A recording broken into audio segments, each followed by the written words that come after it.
আমাদের মাদ্রাসা শিক্ষা বাঁচাতে হবে। আমি আপনাদের মধ্যে সে আবেদন করতে চাই। এবং ডক্টর হেদায়েতুল্লাহ সাহেব চমৎকার কথা বলেছেন, ব্র্যান্ডিং ক্রাইসিস বলেছেন। ফাজিল কামিল স্তরের শিক্ষার্থী তীব্রভাবে কমে যাচ্ছে, না কোনো মাদ্রাসায় নেই। কামিল পাস করার পরও শিক্ষার্থীরা আরো ব্যবহার করতে পারে না, এটা আপনারাই বলছেন। মাদ্রাসার শিক্ষিত আলেম ওলামার সন্তানদের মাদ্রাসায় দেন না, একান্ত বাস্তব। অতএব আমরা ভাবি এইরকম সেমিনার, আজকের এই সেমিনারটা অত্যন্ত গুরুত্বপূর্ণ।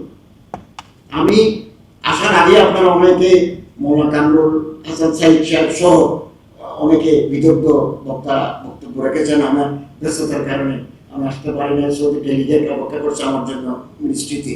আমি ডক্টর কালাম বশর সাহেবের সুন্দর বক্তব্য, ডক্টর শামসুল আলম সাহেবের বক্তব্য, ডক্টর ওলিউল্লাহ সাহেবের, শিবির সভাপতির বক্তব্য, প্রফেসর মিয়ানুল হক সাহেবের, ডক্টর আহমদ আলী সাহেবের বক্তব্য অত্যন্ত অভিনিবেশ সহকারে চলেছে। আপনাদের অন্তরের ব্যথার সাথে আমার অন্তরের ব্যথা একসঙ্গে মিলে গেছে। আমরা এই মাদ্রাসা শিক্ষাকে বাঁচাতে চাই। এবং এক জামানায় ছিল মাদ্রাসার টানা সপ্তমবারের মতো বেস্ট টিস্যু পেপার ব্র্যান্ড হিসেবে স্বীকৃতি পেয়েছে বসুন্ধরা টিস্যু।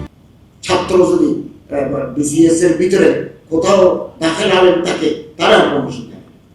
আমরা একসাথে মাদ্রাসায় পড়ছি, আমার জুনিয়র ওনাদের জয়েন্ট সেক্রেটারি থেকে বিদায় করেছি কেবল মাদ্রাসা থাকার কারণে। পরে আমরা এই গভর্নমেন্ট এসে ওনার এডিশনাল সেক্রেটারি করে দিয়েছি। এখন আমার মন্ত্রণালয় আজকে একজন এডিশনাল সেক্রেটারি আমি বিদায় দিয়ে আসছি, আমার আজকে চাকরি শেষ। জনপ্রশাসন মন্ত্রণালয় আমরা লিখেছি আমাদের এডিশনাল সেক্রেটারি দরকার। তিনি বলেন আপনার কোনো লোক থাকলে বলেন না, আমার তো লোক নেই। বিগত 15-18 বছর এই সমস্ত মাদ্রাসার ব্যাকগ্রাউন্ডটা তো ঢুকতে পারে নাই। বিরাট ভ্যাকুয়াম, বিরাট গ্যাপ তৈরি হয়ে গেছে। ইনশাআল্লাহ আজিজ, মন খারাপ করার কোনো কারণ নাই। এই গ্যাপ আমরা ইনশাআল্লাহ আজিজ আগামী দিনগুলোতে পূরণ করে নেব। এবং এই শিক্ষা ব্যবস্থাকে বাঁচাতে হবে, তার ঐতিহ্য ফিরে। এর আলিয়া মাদ্রাসা থেকে এমন ছাত্র বেরিয়ে যাবে তারা সংসদ ওলামা বেলায়েত হোসেনের মতো না। কত বড় বড় আলেম আলিয়া পদ্ধতি থেকে বেরিয়েছে, এই ঐতিহ্য আমাদের ফিরে পেতে হবে।